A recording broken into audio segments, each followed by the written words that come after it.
رسول اللہ صلی اللہ علیہ وسلم نے فرمایا، مسلمانوں کی غیبت نہ کیا کرو اور نہ ہی ان کے عیبوں کو ڈھونڈتے رہا کرو۔ لا شبہ جو ان کے عیبوں کے پیچھے پڑا رہے گا، اللہ بھی اس کے عیبوں کے در پہ ہوگا، اور جس کے عیبوں کے در پہ خود اللہ ہوگا تو اسے اس کے گھر کے اندر رسوا کر کے رکھ دے گا۔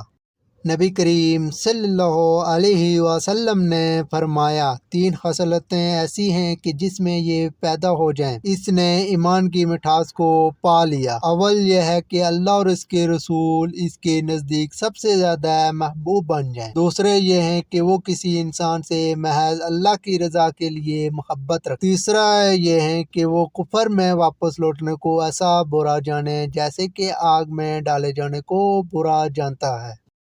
حدیث میں آتا ہے کہ رسول اللہ صلی اللہ علیہ وسلم نے فرمایا، مجھے اللہ کی طرف سے حکم دیا گیا کہ لوگوں سے جنگ کرو اس وقت تک کہ وہ اس بات کو قرار کر لیں کہ اللہ کے سوا کوئی معبود نہیں ہے، اور یہ کہ محمد صلی اللہ علیہ وسلم اللہ کے سچے رسول ہیں، اور نماز ادا کرنے لگیں اور زکوٰۃ دیں۔ جس وقت وہ یہ کرنے لگیں تو مجھ سے اپنے جان و مال کی حفاظت کر لیں سوائے اسلام کے حق کے، رہا ان کے دل کا حال تو ان کا حساب اللہ کے ذمہ ہے۔